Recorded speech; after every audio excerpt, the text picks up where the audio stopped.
Eh bien, bonjour tout le monde, moi je suis Sylvain Prigent, donc je suis un ancien du master et je suis actuellement chercheur à INRAE à Bordeaux.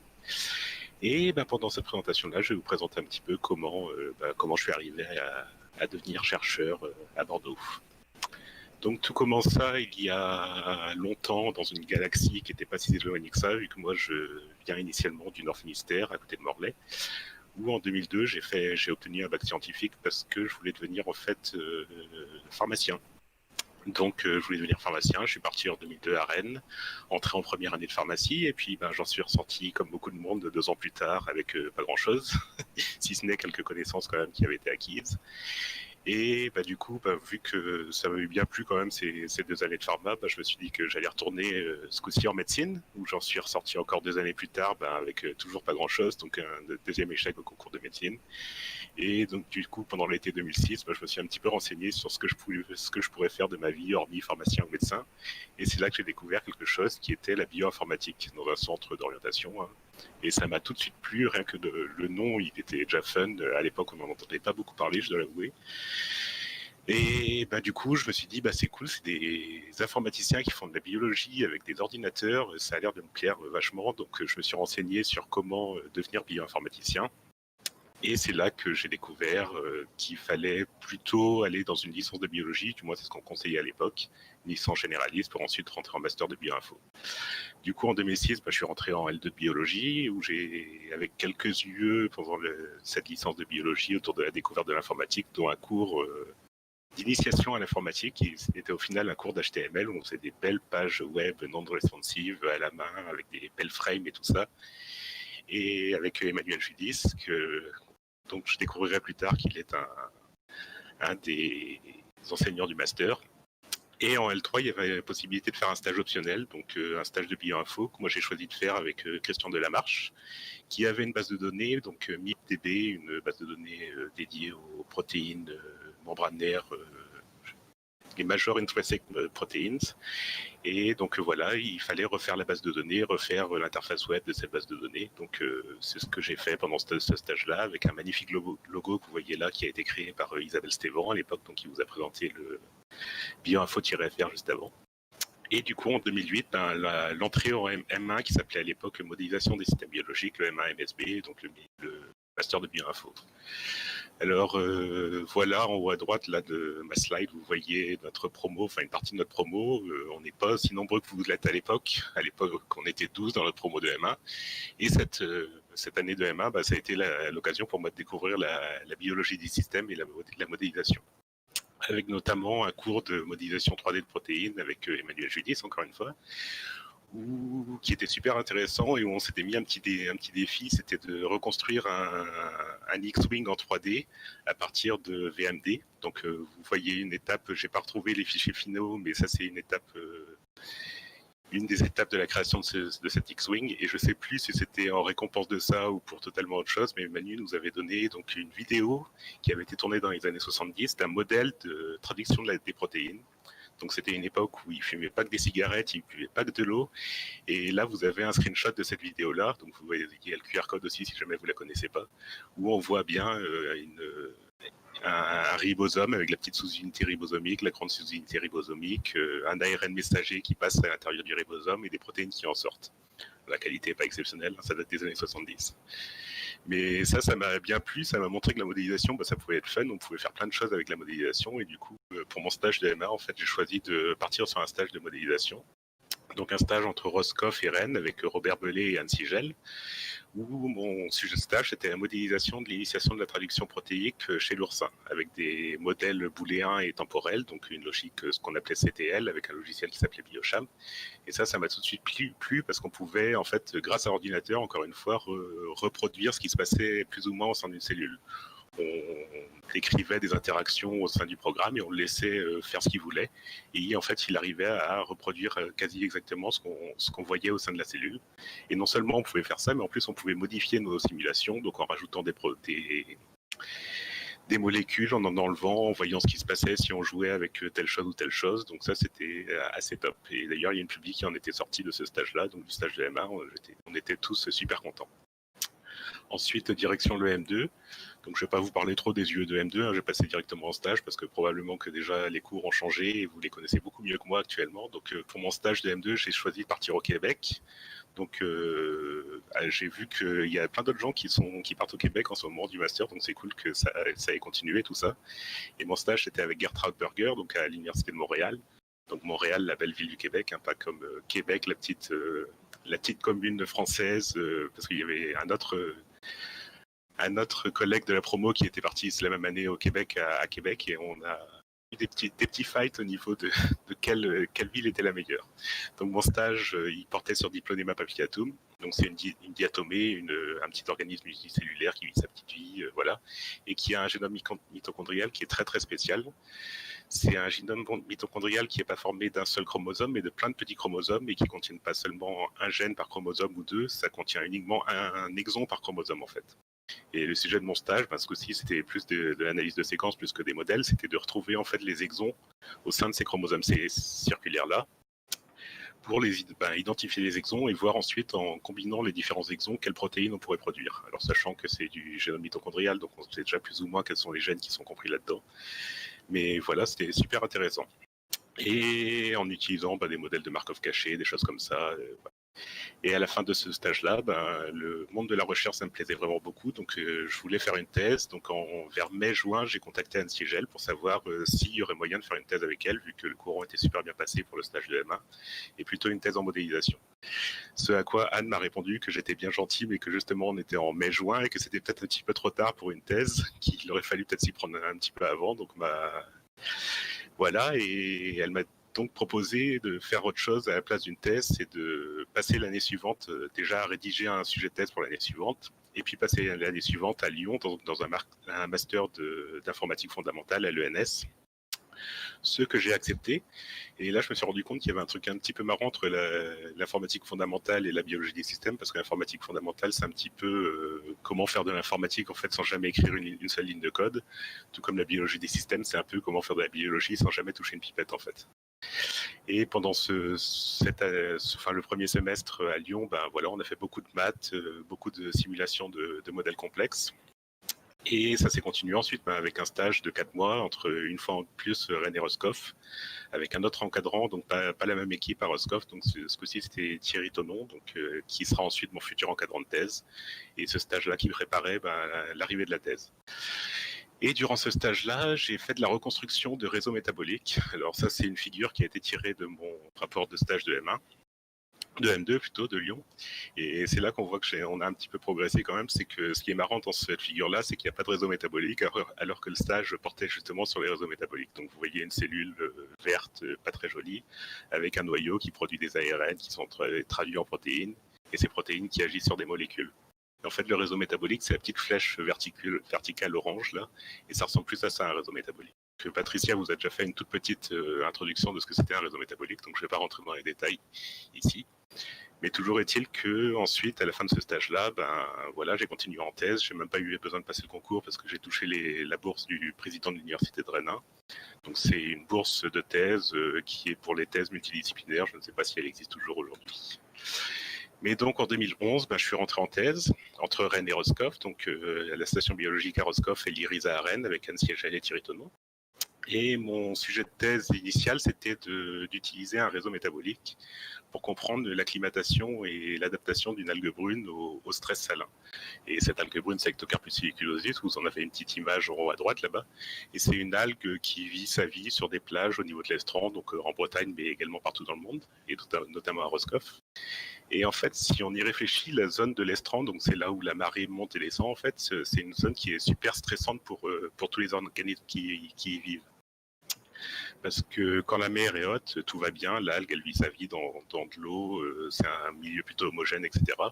Mais quand la marée descend, imaginons que cette algue-là se retrouve dans une petite flaque d'eau, donc d'eau de mer, et si jamais il fait beau, ce qui peut arriver de temps en temps à Roscoff quand même, l'eau va s'évaporer, le sel va se concentrer, et du coup on va avoir une grosse concentration en sel au niveau de cette flaque-là, et l'algue arrive à y survivre. À l'inverse, si jamais, comme il arrive un petit peu plus souvent à Roscoff, il commence à pleuvoir, l'eau va se diluer, la concentration en sel va décroître et l'algue va quand même survivre. Et donc le sujet de thèse à la base, c'était d'utiliser le métabolisme pour essayer de comprendre comment l'algue s'acclimate à ces stress abiotiques-là. Donc pour faire ça, on avait prévu de reconstruire le réseau métabolique. Donc ça a été prévu que ça nous prenne 6 mois, 1 an à peu près, et qu'ensuite on a utilisé le réseau métabolique d'Ectocarpus glyptodontius pour étudier son acclimatation et son adaptation. Et le problème, c'est qu'on s'est vite rendu compte qu'en fait, reconstruire un réseau métabolique, c'est pas si simple que ça. Alors en théorie, c'est assez simple. On a un génome. À partir de ce génome-là, on sort des annotations fonctionnelles du génome. On en sort des enzymes qui vont catalyser des réactions, donc c'est un processus assez linéaire. Le problème, c'est que dans la vraie vie, en général, ça ne se passe pas comme ça. C'est-à-dire que certes, on a le génome, on a des annotations qui parfois sont manquantes, comme l'annotation 3 ici. Donc si jamais l'annotation est manquante, on ne va pas retrouver l'enzyme, évidemment, donc on ne va pas retrouver la réaction, donc il y aura un trou dans notre réseau. L'annotation 2', il peut y avoir des imprécisions au niveau des annotations. Donc on va avoir des réactions qui ne sont pas forcément réelles au sein de l'algue qui vont être rajoutées à notre réseau, etc., etc., etc. Donc il y a plein de soucis au niveau de la reconstruction de ces réseaux-là. Et moi, je me suis concentré notamment dans ma thèse autour d'un des points précis, c'est identifier les trous en fait qu'il y a dans le réseau, donc si jamais il y a des annotations qui manquent, et réussir à les combler. Et au final, ça a été ce qui m'a pris le plus de temps pendant ma thèse. Et c'est ce qu'on appelle un processus qui s'appelle le gap filling. Donc c'est identifier les trous et les combler. Donc pour ça, on part d'un constat, pour le faire, on part d'un constat assez simple, c'est qu'on a des molécules au sein d'une cellule et on peut les mesurer, ces molécules-là. Donc imaginons T1, T2, T3, ce sont des molécules qu'on peut mesurer. Et a priori, si ces molécules sont présentes au sein de l'organisme, c'est que l'organisme, soit il peut les importer, soit il peut les produire. Et il peut les produire à partir de son milieu de culture, qui est représenté ici par le nœud S. Et en fait, faire du gap filling, ça consiste tout simplement, c'est pas si simple que ça, mais ça consiste à trouver un chemin en fait qui part du nœud S pour produire T1, T2, T3. Alors le petit graphe que vous avez ici, c'est ce qu'on a à peu près à la fin de la reconstruction automatique d'un réseau. Et à côté, dans le nuage, à droite, vous avez plein de réactions qui sont présentes dans des bases de données. Alors ce qu'on peut faire, c'est utiliser ces réactions-là pour combler le réseau. Donc on va évidemment pas toutes les ajouter comme on fait là, mais ce qu'on va vouloir faire, c'est ajouter le minimum de réactions au sein du réseau pour pouvoir produire toutes les molécules qui sont présentes dans la biomasse. Et ce problème de gap filling, là, c'est un problème combinatoire qui est très difficile. Je ne sais plus s'il est NP difficile ou pas, mais il est très difficile dans tous les cas, et avec un très très gros jeu de données. Donc un problème combinatoire difficile, gros jeu de données, en informatique on aime bien ça, c'est assez intéressant à étudier. Et donc pour étudier ça, il y a plusieurs façons de le faire. Soit on va faire de la programmation qu'on appelle de la programmation classique, c'est vous avez un problème et vous écrivez votre programme pour résoudre ce problème avec des boucles, des conditions, des choses comme ça. Ensuite ce programme il sera compilé ou non et vous allez le faire tourner pour obtenir des solutions. Alors ça pour les problèmes combinatoires c'est très lent. Et on n'obtient pas, on n'a pas toujours le temps d'obtenir des 3 ans, c'est pas toujours suffisant pour obtenir le résultat. À côté de ça, on peut utiliser des solveurs de contraintes booléennes ou de contraintes LP, c'est-à-dire qu'on va avoir notre problème, on va le spécifier sous forme de set de formules booléennes, c'est de la logique, et on va avoir des solvers qui vont réussir à résoudre le problème de manière très très efficace. Par contre, le problème, c'est que la spécification du problème sous forme de contrainte, ça c'est un processus qui est très complexe, qui prend beaucoup de temps, et surtout dès qu'on va changer notre problème, on va devoir tout recommencer depuis le début. Et par contre, on a autre chose qui existe qui s'appelle l'Answer Set Programming, où on va avoir un problème qu'on va modéliser sous forme de plus ou moins de texte avec une syntaxe un petit peu bizarre, mais on va le modéliser. Donc typiquement, un exemple classique, c'est le sudoku, où pour modéliser le problème, on va juste dire à l'Answer Set Programming que pour un sudoku, on veut avoir des chiffres de 1 à 9 en ligne, en colonne, dans un carré, et voilà, débrouille-toi avec ça et trouve-moi des solutions. Donc c'est ce qu'on a utilisé de l'Answer Set Programming pour faire notre gap filling ici. Et parce que du coup on représente ce problème-là, et l'Answer Set Programming va faire ce qu'on appelle du grounding, donc transformer tout ça en set de formules booléennes, et on va avoir un solver qui va être très efficace, qui va pouvoir obtenir des solutions très rapidement. Et donc en utilisant ça, on a créé un logiciel qui s'appelle Meneco, donc moi et tous les co-auteurs évidemment, Meneco qui permet donc de faire du gap filling au niveau des réseaux métaboliques. Et en utilisant Meneco, on a créé donc le premier réseau métabolique d'Ectocarpus sigillosus pendant la thèse, un réseau qui au final faisait 1866 réactions avec 2020 métabolites. Et notamment, ça c'était bien sympa parce qu'on avait ce réseau-là qui est donc devenu une ressource d'informations super importantes pour les biologistes, notamment à Roscoff, avec notamment Guillaume Collet, donc, que vous connaissez sûrement au sein du master, qui souhaite apparemment être appelé The Elder of Bioinformatics, d'après ce qu'il nous disait sur le Discord de l'autre jour, qui en a créé en fait un wiki, donc une ressource super intuitive à utiliser. Et la reconstruction de ce réseau-là, ça nous a apporté plein de connaissances au niveau de l'algue avec on a identifié en fait des problèmes d'annotation de gènes, on a réannoté le génome, on a réussi à étudier l'évolution de voies métaboliques en faisant la reconstruction de ce réseau-là. Donc plein de nouvelles connaissances sur l'algue. Donc voilà pour la fin de ma thèse. Ensuite, je suis passé en postdoc. Alors après le Grand Nord québécois, je suis passé dans le Grand Nord de l'Europe où je suis parti en Suède en fait en postdoc. Donc à Göteborg, donc une petite ville au nord du Danemark, dans l'université de Chalmers, dans le laboratoire de Jens Nielsen, donc qui est un des grands noms de la modélisation du métabolisme dans le monde. Et ce postdoc, c'était dans le cadre d'un projet qui s'appelle le projet Quantfung. C'est un projet Marie Curie, c'est-à-dire que c'est l'Europe qui va donner de l'argent à différents laboratoires en Europe au sein d'un consortium de laboratoires pour étudier un sujet, voilà. Alors dans ce projet Quantfung, nous, il y avait de l'argent pour 11 doctorants et 4 postdocs, donc moi j'étais un des postdoctorants. Et le sujet commun, c'était les champignons filamenteux, notamment les pénicilliums, et leur métabolisme secondaire. Avec le but commun au sein de Quantfung, c'était de sauver le monde, c'est-à-dire de trouver de nouveaux antibiotiques ou de nouvelles façons de produire les antibiotiques par ces pénicilliums, vu que pénicillium c'est très connu pour notamment la production de pénicilline, qui était le premier antibiotique qui a été découvert, donc voir s'il n'y en aurait pas d'autres qui étaient cachés dans le génome de ces espèces-là. Alors moi, mon travail dans ce projet, c'était évidemment la reconstruction de réseaux métaboliques. Donc j'ai reconstruit les réseaux métaboliques de 24 espèces de pénicillium différentes pour ensuite les comparer et voir ce qui était commun au sein des 24 espèces. Et on s'est rendu compte au fait que c'était assez attendu, mais il fallait quand même le montrer, que le métabolisme central de toutes ces espèces était très très conservé. Par contre, ce qui divergeait beaucoup, c'était le métabolisme secondaire. Et ça tombe bien, vu que c'était l'intérêt du projet Quantfung. Et notamment, et il semblerait que ce métabolisme secondaire, ce soit donc la principale force d'évolution du métabolisme et de l'évolution de ces pénicilliums. Et donc ça a été le résultat majeur de mon postdoc, mais pendant ce postdoc, j'ai eu aussi ma première expérience d'encadrement d'un doctorant. Donc je sortais de thèse et direct, on me donne l'encadrement d'un doctorant, c'était bien sympa, c'était super formateur. Enfin, de co-encadrement, évidemment, j'étais pas tout seul. Et ce doctorant, donc Jens Christian Nielsen, il bossait plus sur de l'analyse de séquences et sur la découverte de clusters de gènes au sein des génomes de pénicillium, utilisant des données génomiques et de RNA sec. Et ces clusters de gènes, ce sont eux qui sont en fait responsables de la production de métabolismes secondaires chez ces espèces de champignons filamenteux. Donc en plus, c'était bien sympa. Moi, ça me faisait un petit retour au traitement de séquences. Donc j'ai bien apprécié ça. Et en fait, avec Jens, on a combiné un petit peu le meilleur des deux mondes, avec lui qui bossait sur la découverte de clusters de gènes au niveau des génomes, donc ce qui est en bas dans cette figure-là, et moi qui bossais sur la reconstruction des voies métaboliques associées à ces clusters de gènes, donc ce qui est en haut dans cette slide-là. Et donc après 2-3 ans au Québec, en Suède, je commençais à avoir un petit peu le mal du pays, donc j'ai passé un concours pour rentrer à INRAE et je l'ai eu. Donc je suis arrivé à INRAE à Bordeaux en décembre 2017, donc il y a quasiment 3 ans jour pour jour, vu que c'était le 1er décembre. Et dans l'UMR, biologie du fruit et pathologie, et dans une équipe qui s'appelle l'équipe métabolisme. Donc ça tombe bien avec moi, c'est ce qui me plaît, le métabolisme. Et du coup, avec encore un changement de modèle biologique, donc j'avais commencé avec l'oursin, ensuite j'étais passé à Diplonéma papillatum, la diatomée, puis les Ectocarpus tuberculosis pendant ma thèse, ensuite le postdoc c'était les champignons filamenteux, et maintenant je pose sur les plantes et sur les fruits plus particulièrement. Par contre, ce qui reste constant dans tout ça, c'est depuis la thèse, c'est de continuer à travailler sur des réseaux métaboliques.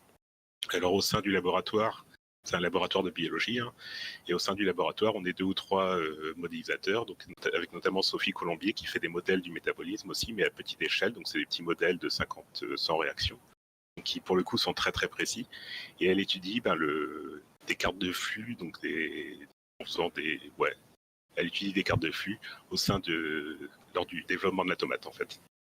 Et moi, mon travail sur lequel je travaille en ce moment, et je vais avoir un doctorat qui va venir m'aider très bientôt, c'est la reconstruction de réseaux métaboliques pour 10 fruits différents, donc pour lesquels on a des données de génomiques, transcriptomiques, protéomiques et métabolomiques. et des données qui ont été acquises tout au cours du développement de ces fruits-là. Mais je fais pas que ça. Depuis que je suis arrivé à Bordeaux, je commence à faire un autre type de modélisation. C'est de la modélisation plus top-down. Donc on peut voir ça comme du machine learning ou de l'intelligence artificielle, vous appelez ça comme vous voulez. Mais parce qu'en fait, notre équipe, elle est très associée à la plateforme de métabolomique à Bordeaux. Donc une plateforme de métabolomique qui est dédiée aux plantes. Et donc on a énormément de données à disposition, donc ce serait dommage de pas les utiliser. Et donc là, vous avez un petit exemple de ce qu'on peut faire avec ces données-là. C'est dans le cadre d'un projet qui s'appelle le projet Amazing, où on a deux types d'expériences qui ont été menées. Donc une première expérience en serre, avec des plantes, je crois qu'on avait 238 génotypes de maïs qui ont poussé en serre, sur lesquels on a fait des acquisitions de données de métabolomique. À côté de ça, on a les mêmes génotypes qui ont poussé en champ, dans plein de champs en Europe, plein de champs différents en Europe, et pour lesquels on a les données de rendement. Et en fait, moi, ce que j'essaye de faire en ce moment et qui marche très très bien, c'est de prédire les données de rendement à partir des données de métabolomique qui ont été acquises en serre. Alors je fais ça en utilisant des modèles linéaires généralisés. Vous avez peut-être entendu parler d'ElasticNet, de Lasso, de choses comme ça. Si vous n'en avez pas entendu parler, c'est pas grave du tout. Mais toujours est-il qu'avec ce genre de modèle, en fait, on peut faire des prédictions de rendement. On peut identifier des biomarqueurs qui interviennent dans ces modèles-là. Et une fois que ces biomarqueurs ont été identifiés, moi, ce qui me plairait, c'est de retourner au réseau métabolique et de mapper ces biomarqueurs sur les réseaux métaboliques pour voir ce qui change au niveau des processus biologiques. Et donc, comme je vous l'ai dit, ça se fait, vu qu'on le fait grâce aux données produites par la plateforme de métabolomique qu'on a à Bordeaux. Donc, c'est une plateforme qui est très associée à notre équipe, où l'équipe est associée à la plateforme, ou la plateforme est associée à l'équipe, on ne sait pas trop, mais toujours est-il qu'on est on est toujours tous ensemble, où on fait plein de choses différentes. On fait de la métabolomique avec la découverte de biomarqueurs, on fait du phénotypage métabolomique. Donc la métabolomique, quand on dit ça, c'est la métabolomique non ciblée, de la spectro de masse. Du phénotypage métabolomique, où on va mesurer précisément certains métabolites. On a aussi une plateforme d'enzymo, et on a aussi des analyses phénoliques. Vu qu'on est à Bordeaux, ce serait dommage de ne pas bosser sur le vin. Donc des analyses phénoliques où on bosse sur la composition, la caractérisation de produits dérivés des fruits, notamment le vin évidemment. Et ça se fait avec des robots, des LC, des machines de RMN, etc. Donc plein de données à disposition. Et ces données, et voilà où j'en suis à peu près aujourd'hui dans ma vie. Et j'aimerais bien prendre juste une minute pour vous parler d'autre chose que la recherche, parce qu'il n'y a pas que la recherche dans le monde de la recherche, il y a aussi tout ce qui est associatif. Donc déjà, je remercie l'asso du master pour l'invitation, mais il y a d'autres assos à Rennes, et notamment, je ne sais pas s'il y a des doctorants qui nous écoutent, mais qui doivent connaître, ou des futurs doctorants, ça je suis sûr qu'il y en a par contre, qui connaissent probablement l'association Nicomac, donc qui est le pôle breton des doctorants et docteurs. Donc à l'époque, pendant ma thèse, je faisais partie de ce bureau-là. On organisait notamment un festival qui est le festival Sciences en cours, qui est un festival trop top. Malheureusement, il a eu lieu il y a quasiment un mois à Rennes. Donc ça sera pour l'année prochaine. Mais si vous ne connaissez pas, c'est un festival où des doctorants créent des courts-métrages de 5 minutes sur leur sujet de thèse en fait. Et ils sont accompagnés toute l'année pour réaliser ça. Donc si jamais vous partez en thèse et qu'il y a ça dans votre ville, soit à Rennes, soit ailleurs, donc je crois qu'il y en a à Lille, il doit y en avoir à Paris également, ce genre de festival, ça est probablement ailleurs également. Donc je vous encourage fortement à faire ça, c'est top de changer les idées un petit peu pendant votre thèse. Ça vous permet de vous créer un réseau qui ne sera pas un réseau biologique, mais un vrai réseau humain, ça permet de faire le point sur ses recherches, etc. Et c'est que du bon. Et vu que je suis ici, je vais en profiter, vu qu'il y a énormément de gens qui regardent ce live, pour faire un petit peu de pub pour notre labo. Si jamais vous aimez les données, on a deux postdocs qui vont ouvrir en septembre prochain. Si jamais vous finissez votre thèse ou vous l'avez déjà fini depuis quelques temps, donc on a ces deux postdocs de 3 ans à pourvoir à Bordeaux. Il y en aura un qui sera plus sur la création et l'étude de réseaux métaboliques, et l'autre qui sera plus du machine learning et de l'apprentissage, comme ce que je fais sur le maïs en ce moment. Donc on a plein de données, on a une super équipe plutôt jeune, il y a une très bonne ambiance, donc si jamais ça vous intéresse, n'hésitez surtout pas à me contacter. Et avec ça, je tiens à vous remercier. Si vous avez des questions, c'est le moment.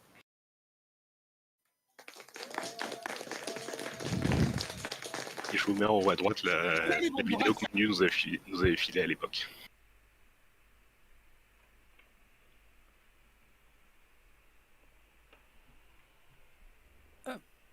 Merci beaucoup pour ta présentation, Sylvain.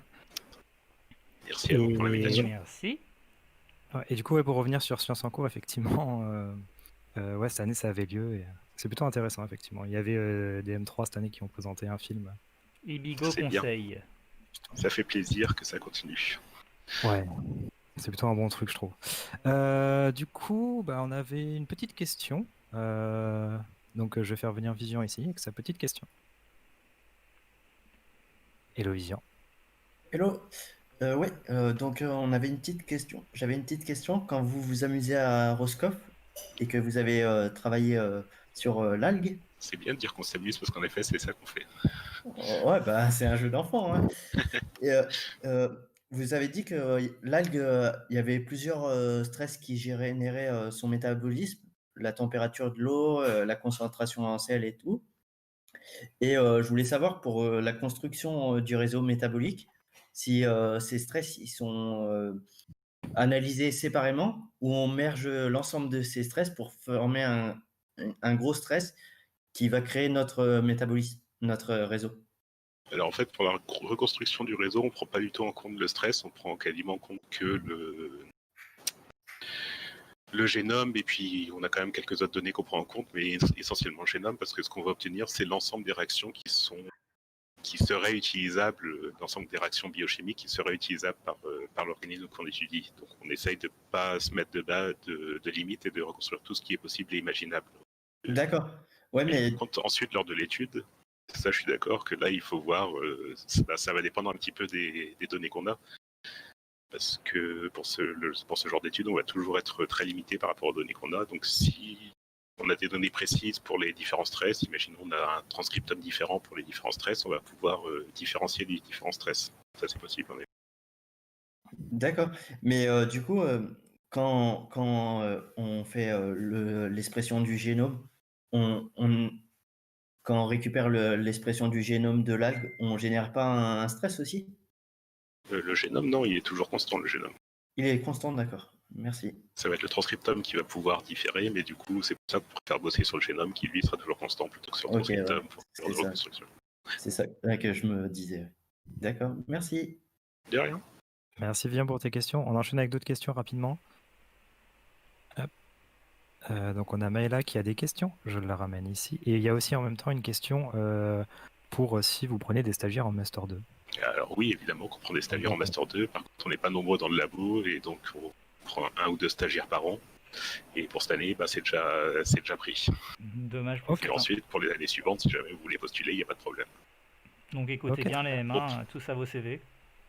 Ouais, c'est ça. Et va, on ouais. préfère, moi personnellement, je préfère que les gens postulent pour des choses qui leur plairaient, plutôt que de moi de proposer un stage et que les gens le prennent par défaut. Donc, Très bien. voilà. Merci beaucoup. Donc je fais passer du coup pour une petite question, une petite dernière question. Rebonjour Maëla.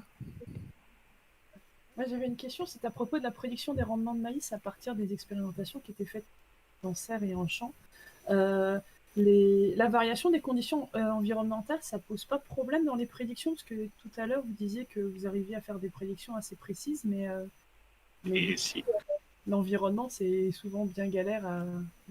on est bien d'accord, c'est pour ça qu'en fait on a classé nos différents champs selon leur catégorie environnementale en fait. On a des champs qui étaient stressés hydriquement, d'autres pas stressés, certains pour lesquels il faisait chaud, etc. Chaud, froid, ou chaud seulement en journée, froid la nuit. Et en fait, on fait des prédictions par type de champ, en fait. D'accord. Plutôt qu'une prédiction globale pour un génotype donné, on va avoir tel génotype dans telle condition, il va plutôt produire beaucoup, et celui-là plutôt très peu. Et ce genre d'informations... Non, vas-y. Ce genre d'informations, après, peuvent être réutilisées, par exemple, pour les chambres d'agriculture, pour éventuellement des conseils d'agriculteurs pour les adaptations des espèces à leurs besoins. C'est notamment le but, ouais, ça c'est un des buts, et l'autre, ça serait de faire du breeding, des croisements pour tenter de croiser les meilleurs génotypes et voir, pour une condition donnée, et voir si on pourrait améliorer plus que de faire de la sélection au niveau de la génomique, faire de la sélection au niveau de la métabolomique. Et ça, on n'a pas encore de preuve de concept, donc je ne peux pas vous promettre que ça marche, mais on a beaucoup d'espoir. Et c'est notamment le but d'un des deux postdocs, c'est de tester ça. Ah, c'est super chouette. En tout cas, merci. Merci. Merci beaucoup pour ta question Maëla. Alors, on m'a dit dans mon oreillette que apparemment sur YouTube, Christian Delamarche vous aurait félicité pour votre travail de stage. Eh bien, merci beaucoup, ça commence à dater quand même. Et c'est vrai que c'était un stage super sympa. Voilà. Et du coup aussi, j'en profite pour dire, du coup on a des petites questions aussi. Bon après tu pourras y répondre par écrit. C'est à propos de références de livres ou de ressources. Ouais, pense je pourrais y par, répondre par écrit, ouais, ça serait peut-être Ça sera plus beaucoup facile. mieux. On Et va après les créer dates un... pour. On va créer une catégorie, un topic spécialement pour ça, justement. Ouais, ça serait sympa ça. Ouais, voilà, ça sera dans les questions-réponses. Donc il y aura un channel spécial qui sera renommé pour justement pouvoir mettre toutes les références, si les gens ont des références à mettre sur des livres ou autre chose par rapport aux questions, pour répondre aux questions. Voilà. Et après, il y avait des dates pour le M2, mais bon, j'imagine que c'est le plus tôt possible. en Bah, début d'année. exactement. En général, c'est octobre-novembre. Donc voilà. Bah, merci en tout cas pour ta présentation, Sylvain. Bah, merci à vous. beaucoup.